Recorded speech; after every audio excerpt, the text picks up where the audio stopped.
Testing, testing. Hey, Salim or Skylar, can you hear me?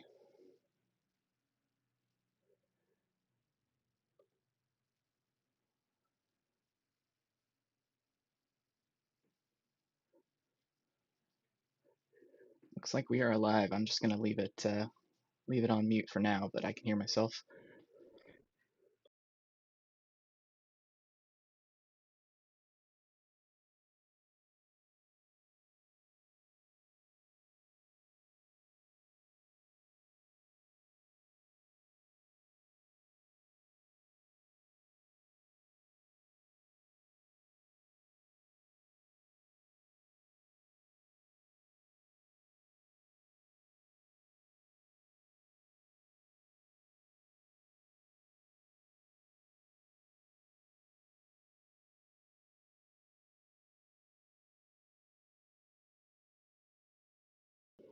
Little avalanche party animals party.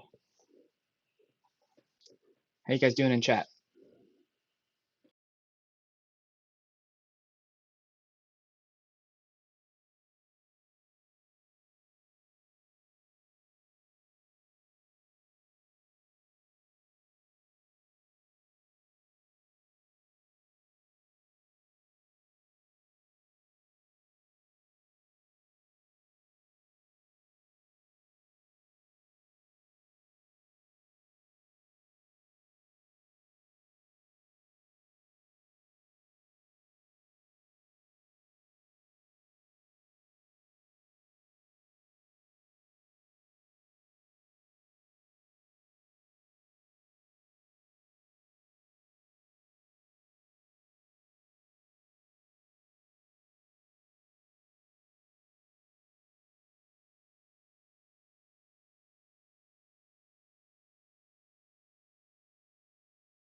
We're getting started in about 8 minutes. I'm just glad to see you all here. Super excited to have our first session on DeFi 101 and talking about DeFi, sponsored by Yield Yak and Avalanche Party Animals. My name is Rev, and glad to have you all here.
Those of you already here, we are getting started at 7 p.m. UTC. Just getting ready here. Really excited to have you all here.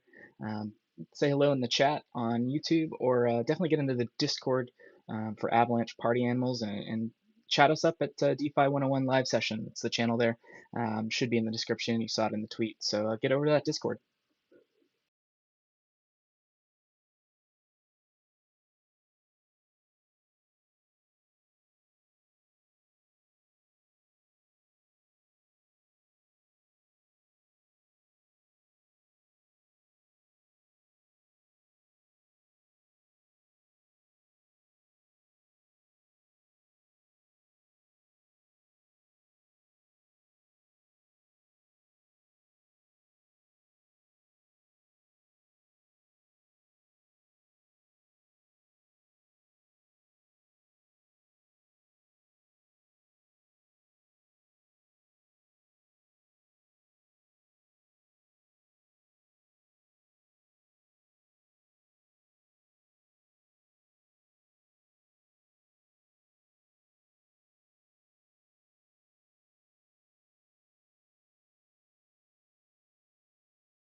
Hey, if you are joining, we're getting live in about 2 minutes. Welcome to the party.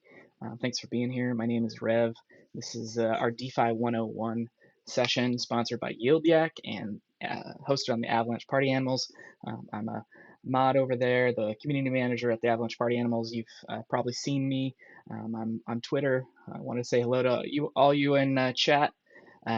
Everybody on the Discord, just let you know, pop into the Discord for Avalanche Party Animals.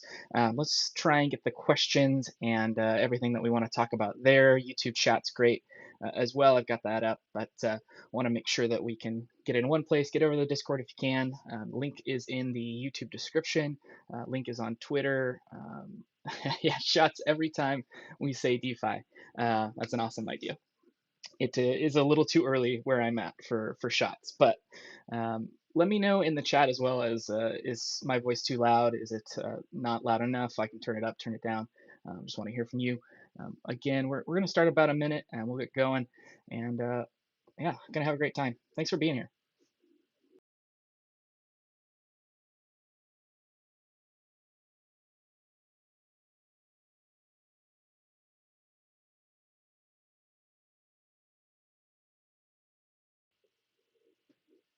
What's up, everybody? Party animals. Hey, my name's Rev. Welcome to the DeFi 101 session.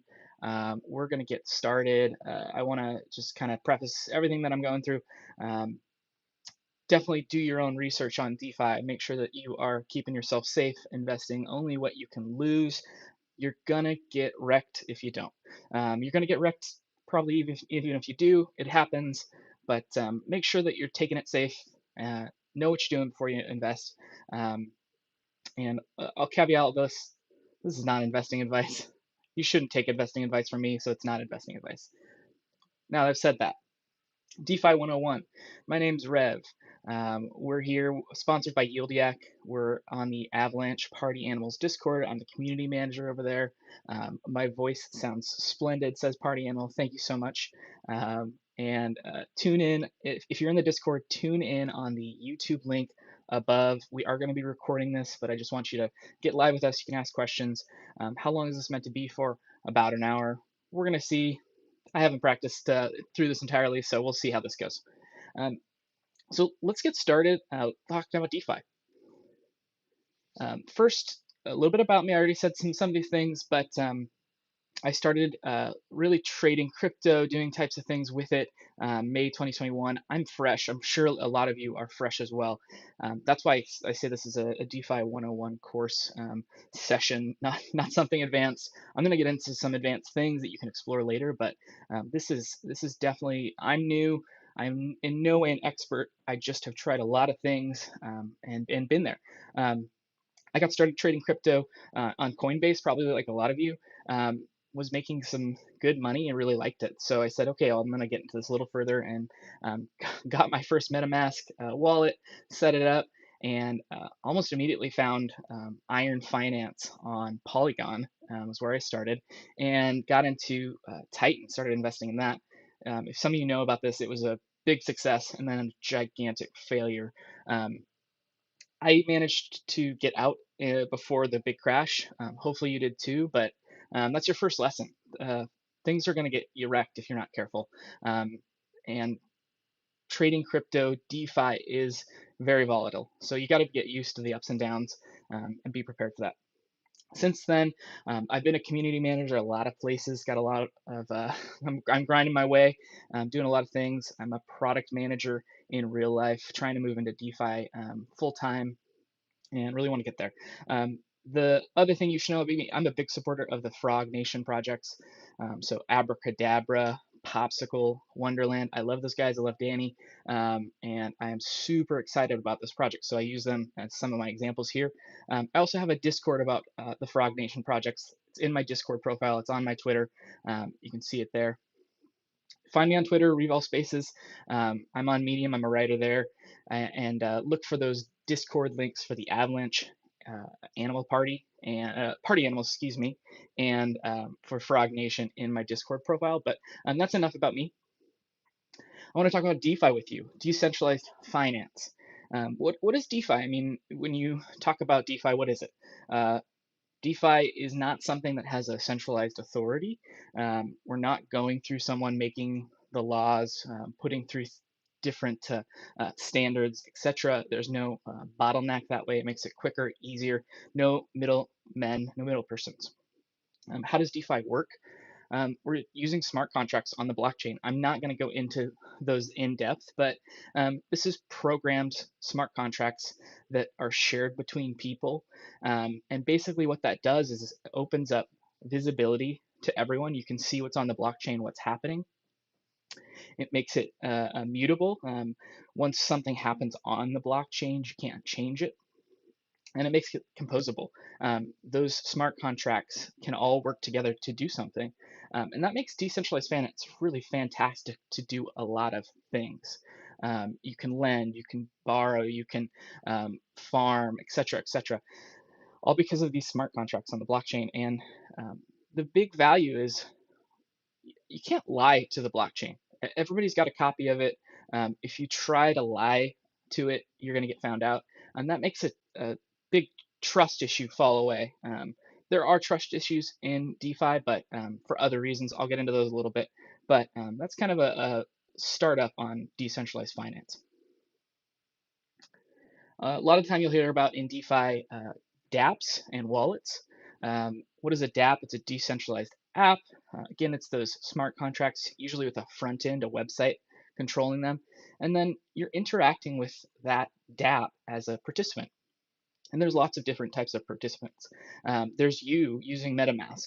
There is another smart contract that someone has set up, and they're starting something and it interacts with another smart contract. Boom, boom, boom, Lego, Lego, Lego, building something. There's DAOs, decentralized autonomous organizations that come together and make decisions on the blockchain and put them into effect. And then there's multi-sig wallets. A lot of devs use this for safety. You can think of a multi-sig wallet as a wallet that when it does a transaction, when it makes something happen on the network, it needs multiple people to authorize that, or at least not multiple people, but multiple wallets. That's really key caveat. Make sure you know that a wallet does not equal a person. It's not a one-to-one. Let's talk about your wallet really quick. Um, what you're doing with when you set up a MetaMask is you're basically setting up your secured access to the blockchain. You're setting up your way to interact with the blockchain. Um, your wallet is where your tokens go. Sometimes you can just hold tokens there from the blockchain, make sure that you hold them there. Other times you're using those tokens and your gas to initiate transactions on the blockchain. You can also use your wallet to send and receive funds. The huge thing here that I want to pass on is if you've got a wallet, don't ever share your passphrase with anyone. Don't share your screen while your wallet's open. You will get wrecked. Somebody will steal your stuff, take your passphrase, and use it to take your funds. Like I said, I started out in crypto by trading. A lot of you probably started out in the same way on a centralized exchange like Coinbase. But I think quickly once you get into DeFi, you learn about decentralized exchanges like Trader Joe or Sushi or Pangolin or all these other ones. And on those central exchanges or those decentralized exchanges, you're trading crypto assets like USDC, AVAX, ETH, etc., etc., etc. It's important to know that those aren't just things that are tradable. These things have utility.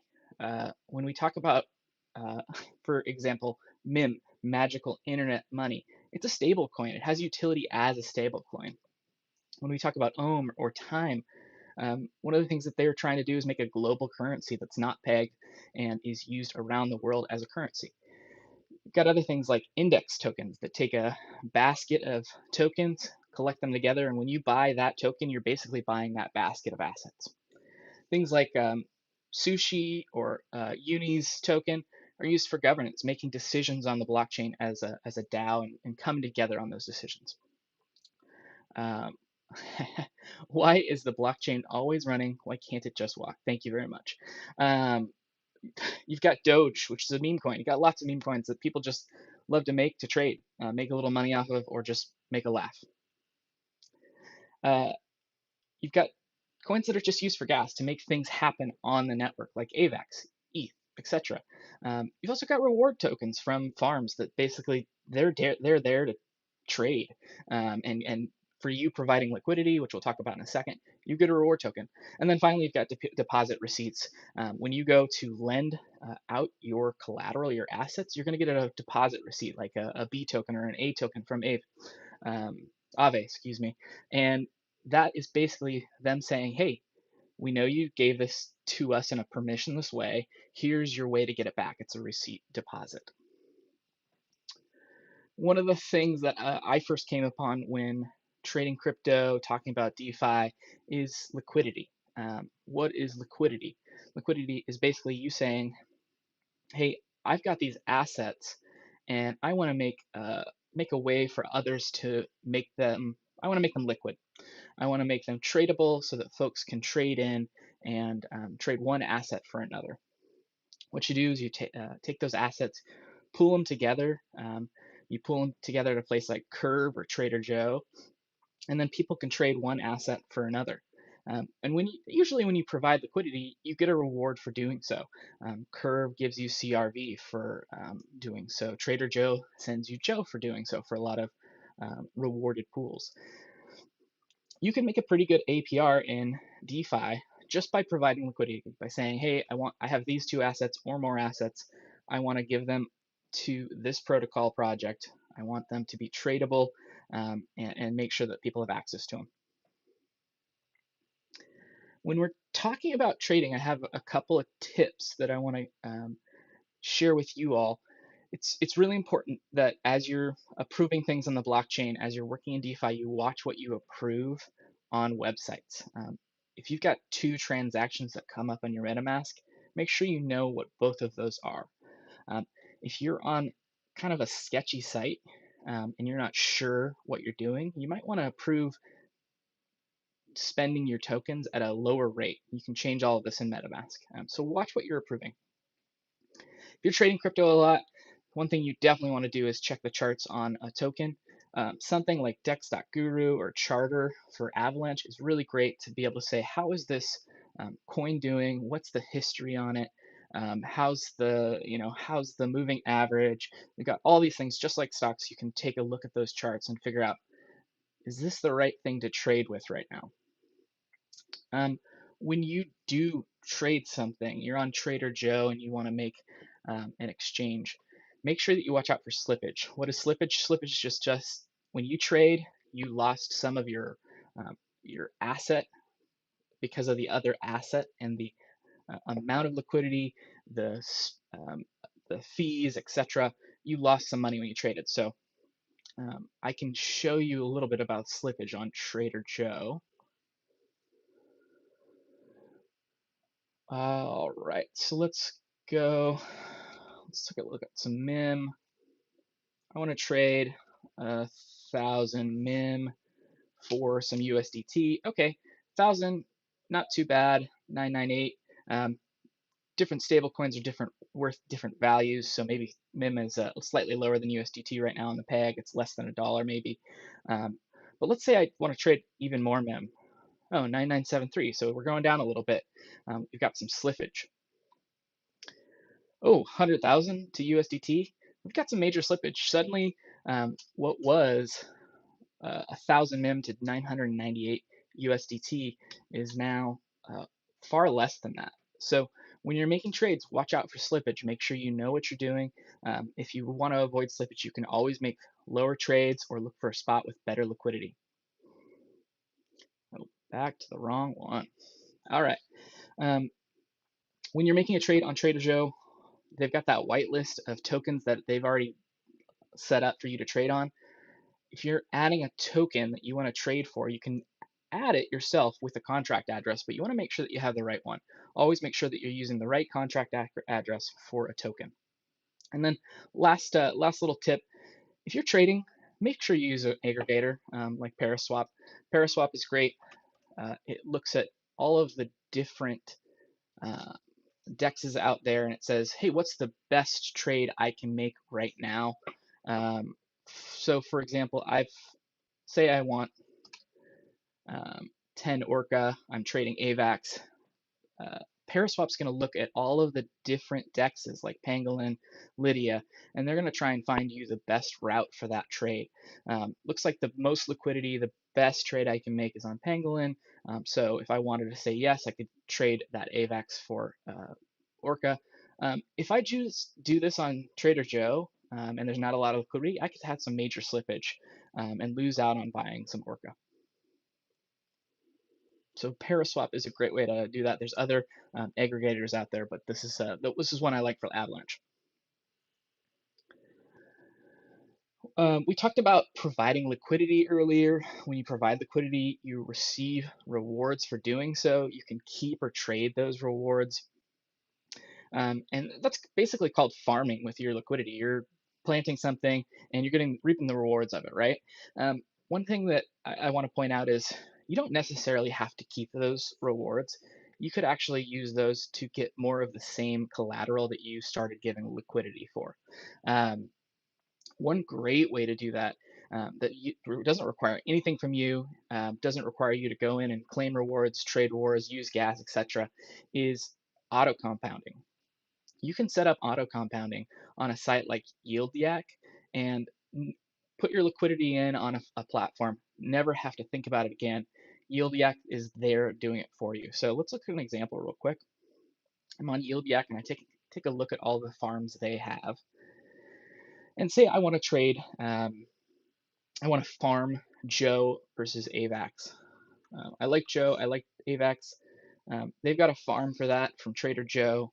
And what they can actually do is you can deposit your uh, Joe LP, and they can auto compound the AVAX and Joe rewards that are happening for it right now and get you a higher APR because of that.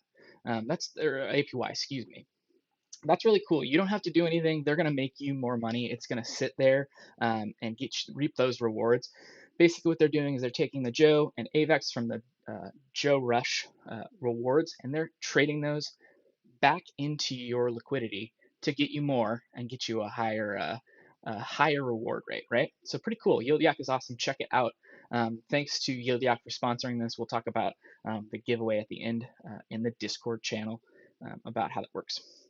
The other cool thing about Yield Yak is you can actually use it for just single assets. You don't need to provide liquidity for trading and potentially face some loss there. You can actually just provide a single asset like AVAX. They do that with a lot of different platforms like Aave, Benqui, Banker Joe, etc. And the cool thing about Yield Yak, they're going to make you even more because of leveraging. They use leveraging in a really safe way, I think, to make you a little bit more with that single side asset. So pretty cool.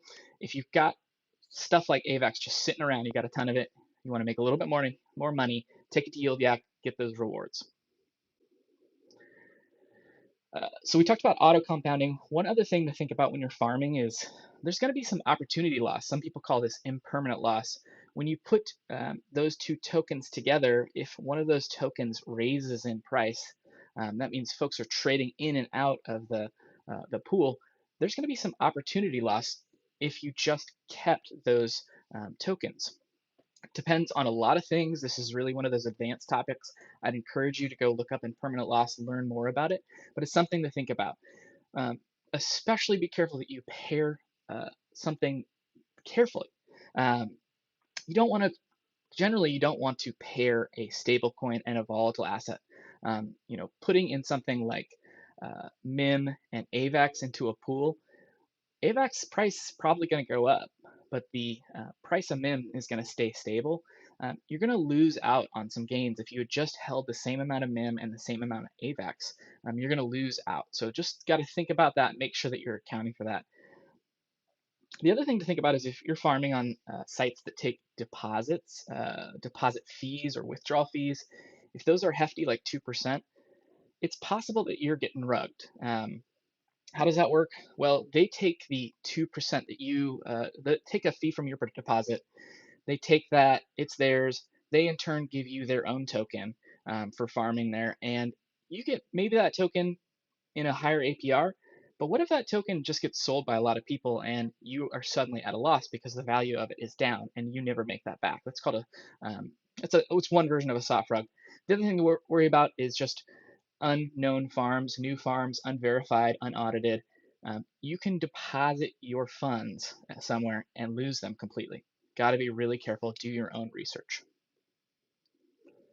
Let's talk about lending for a second. Another thing you can do in DeFi is just lend your assets or borrow against them. You provide your collateral, you want to take a loan out against it, and often you receive a reward for doing so. Pretty awesome. Takes a little bit of the risk out of things. With single side asset lending, you're not going to get impermanent loss, for example. There is still risk though. You can be exposing yourself to a platform that maybe isn't trusted, new, or if they're exploited using a flash loan or something like that, you might lose those funds. The other thing is if your funds are being borrowed and there's a really high utilization rate, you might go to withdraw those funds and they might be in use at the time. So just be careful, understand what lending entails, and you should be good to go. Places like Aave or Blizz is a new one on Avalanche. It's really cool. Almost $3 billion at Blizz of deposits. Do your own research on Blizz. I've really liked it so far. You can get a higher APR, but like I talked about with these APRs, sometimes you get a reward token, and that reward token goes down in value. You might end up losing money. Just FYI. The other thing to note about when you're depositing stuff, take a look at that deposit APY. You're going to be making this as a reward. For using Blizz, you get additional Blizz tokens. You get that APR. But if you're borrowing, you're going to owe some money. Over the lifetime of your loan, you're going to have to pay that back. So you're going to start seeing numbers when you deposit and then borrow against something. Your loan will actually go up as you owe money. You have to pay that off to get your collateral back.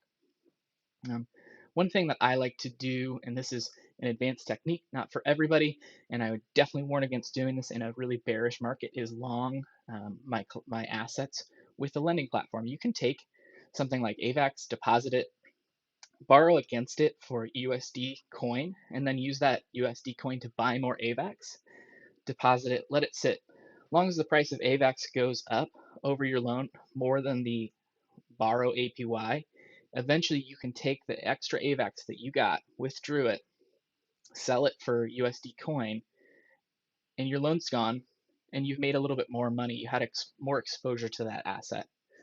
But again, that is really an advanced technique. Make sure you know what you're doing there. It's called leveraging. You got to be careful with leverage. Let's talk about leverage. Leveraging is using lending to increase your fund access. You've got collateral. You can get a loan against it. You can use that loan that you got to buy more collateral. The really cool thing about this is some platforms make this automated for you. Impermax makes it automated for you. You can go farm at a leveraged farming level and basically get a higher APR for your farming. Now, something to think about for Impermax is your opportunity loss, your impermanent loss, if those tokens go in price, change in price dramatically, it's multiplied. When you leverage, you're basically multiplying what happens. So let's take a look. We've got AVAX and Spell here.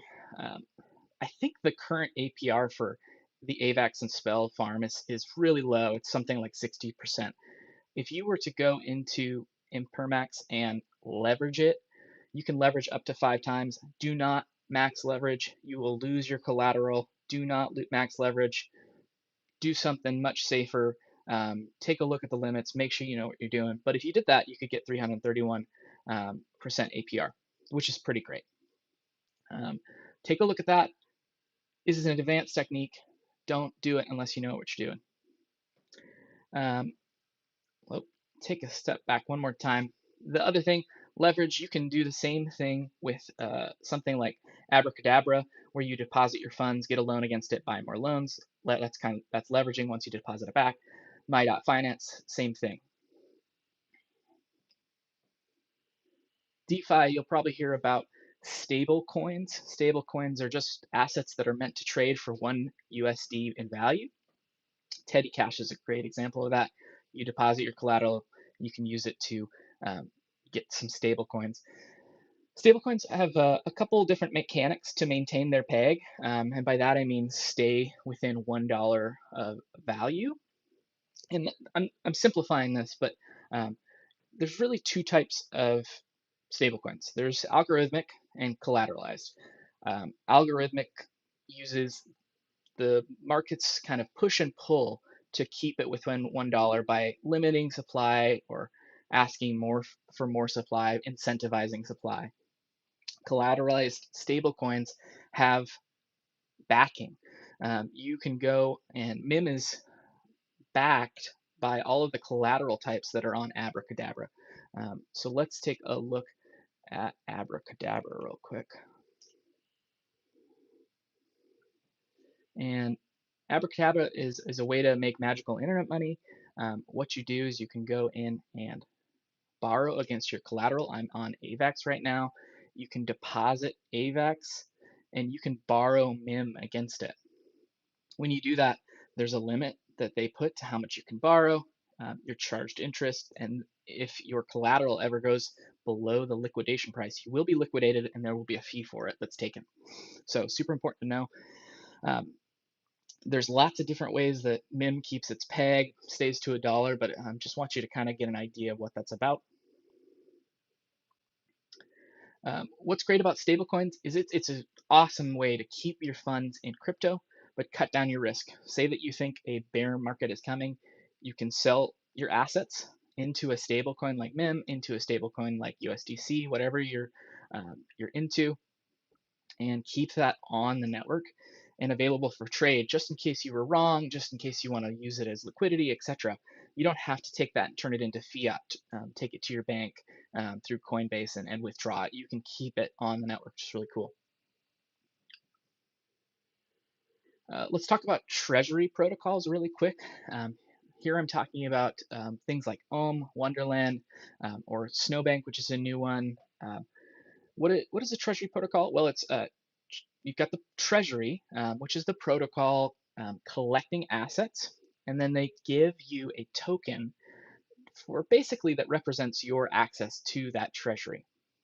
When the Treasury grows through minting, you benefit. Everyone benefits that's got that token. You can take the token and use it. It basically gives you access to those funds. How do you get that token? You mint it by giving it another asset like MIM or AVAX, etc., or you buy it on the open market. The big thing about this is if you're using a Treasury protocol, make sure you know what it's all about.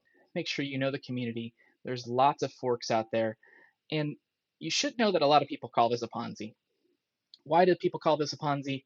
There's a lot of reasons. I'm not sure that they're valid. I've never seen a Ponzi actually make money. You'd be used for a launch pad, make money off of liquidity, etc., etc.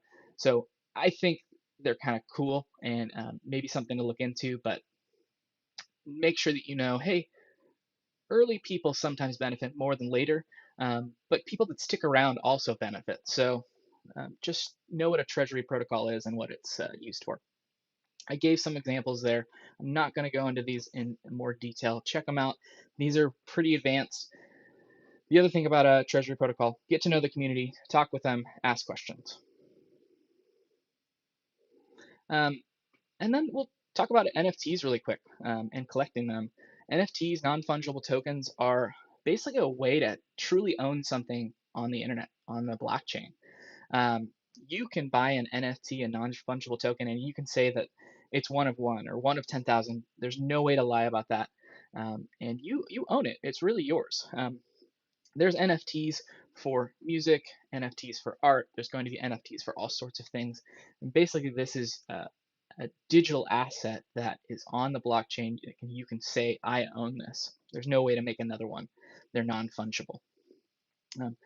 How do NFTs play into DeFi? Well, you can mint NFTs once they start out, like the Avalanche Animal Party. I've got that GIF there. You can mint those, or you can buy them at a marketplace. Anything that's possible to buy at a marketplace is something that can have profit attached to it. There's value. Someone is assessing it for value and saying, I think this is worth more than you're selling it for, so I'm going to buy it. The other thing about NFTs is a lot of them have royalties that when they're sold, the profit from that sale, or at least a percentage, will go to whoever maybe first minted it, or the community that made it, or et cetera, et cetera. What I'll say about NFTs is make sure that you find a project that you truly like. I don't speculate on NFTs. A lot of people do. NFTs are super hot right now. Maybe they won't be so hot in the future, but make sure that you really like the artwork. Make sure that you really like the team, the community. This is how I got into the Avalanche Party Animals. Is I learned about them. I kind of looked at the art. I really love this idea of making Wolfie the official mascot of Avalanche instead of the unofficial one. I think it brings a lot of value to Avalanche, and so I am totally into it. Um, the other thing about NFTs, take a look at the markets for them. There's lots of them. Avalanche has, I don't know how to pronounce it, Kaleo, just launched. We're going to be using Kaleo for the Avalanche Party Animals. So take a look at that and make sure you check out Avalanche Party Animals. Check out APA underscore NFTs on Twitter, and we're minting on 11/13. So pretty cool. Nearing the end here, I want to talk about bridging. What is bridging? Not necessarily a DeFi topic at its core, but it's how you get into it. Bridging is how you move assets across a network quickly and safely, or sometimes not safely. There are bridges that get exploited, so be careful out there. If you've ever heard about going from ETH mainnet to Avalanche, or Avalanche to Polygon, or Arbitrum to wherever. You're talking about bridging. You're crossing one blockchain network to another. You need to bridge those funds. A lot of people think it's scary. It is easier than you think. The one thing that you need to make sure of is you have gas on the other end of whatever network you're going to when you send collateral over, when you send assets over. You have gas so that you can use it on the other end. Don't get stranded. A super easy way to bridge funds from ETH to Avalanche is bridge.avax.network. When you send at least $75 worth of assets, you get free gas. You're not going to get stranded. Avax has your back. Um, just try it out. If you're on ETH mainnet, get over to Avalanche using the bridge. Other great bridges there are AnySwap, Elk Finance, excuse me, that should be Cbridge, not Cambridge, and Allbridge. Take a look at those, learn about them. Try bridging the next time you hear about a project you want to check out and invest in. And it should be super easy. What would I say about succeeding in DeFi? I've got a lot of thoughts here, but just a couple. When you get into DeFi, the first thing I'd say is do the work. You're putting money into this. You're going to need to put in the work. Learn about what you're doing. Don't just ape and then do the diligence later. Make sure you know what you're doing. If you don't know why something's valuable, you might end up being priced out. You might end up getting rugged, etc. The other thing I'll say is if you want to succeed in DeFi is get involved, get a good community, and make sure you find friends in it. The community is going to be your biggest asset. That's why I love places like my Frog Nation Discord or the Avalanche Party Animals Discord. We're not just about NFTs. We're about like building up a community on Avalanche and really building each other up, educating each other, getting that alpha, learning about success and failure stories, building something even, and then make sure as you're in DeFi, invest only what you can lose. Someone's going to get rugged. You're going to get wrecked at some point. You're going to get into the wrong project. They're going to do something. Make sure that your funds are ones that you can lose. No one wants to see people out on the street because of DeFi. Um, you'll probably end up getting some help from DeFi users. It's a great community. It's a great bunch of people, but only invest what you can lose. Um, how do you get to that place that you're comfortable to lose some funds? Well, often it's taking profits. A lot of people don't necessarily like to take profits. It's kind of I look down on in some ways. But if there's a project you like, you've made some profit from it, take some. Take some and put it in a stablecoin. Take some and put it into another project that you like. Make it easier to rest at night. Get out there and take a break. It's super important to be able to do that and not come away stressed, angry, etc. I'll reiterate that again. Make sure you rest up.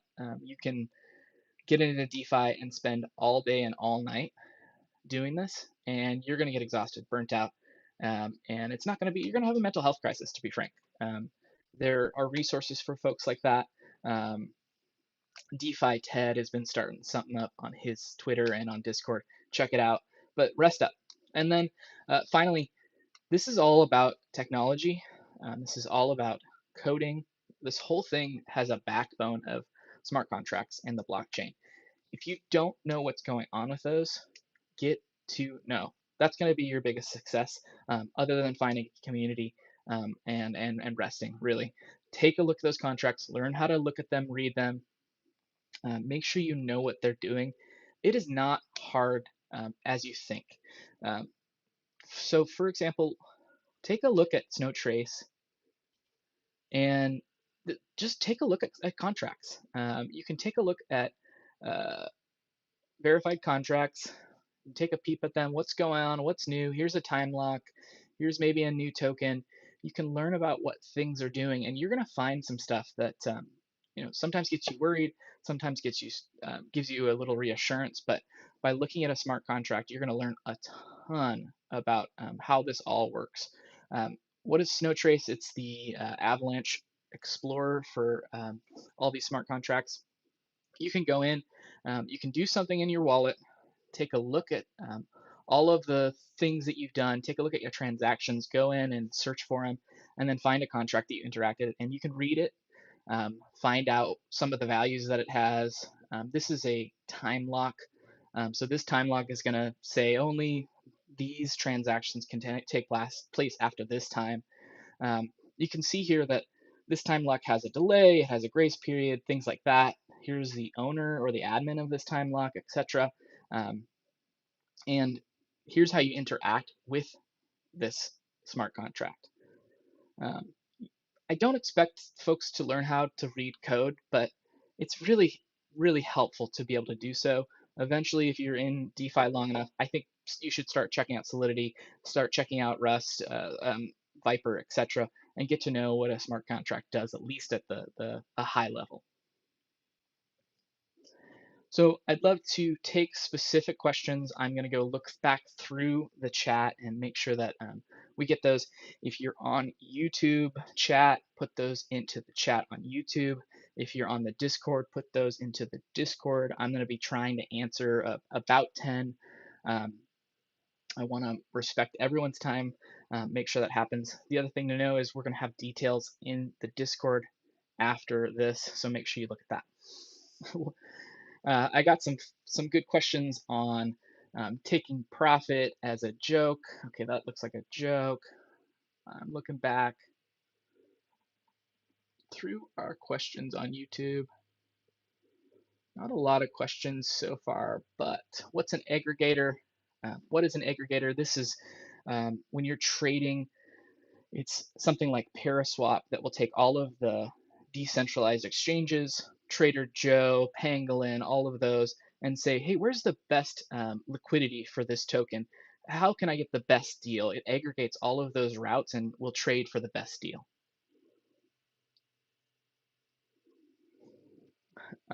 Looking for other questions here. Looking back through.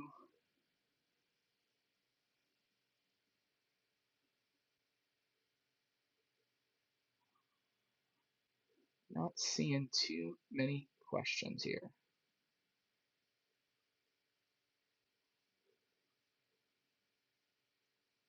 All right. You know, unless I see a couple of questions start popping in, I'm going to say that's it for today.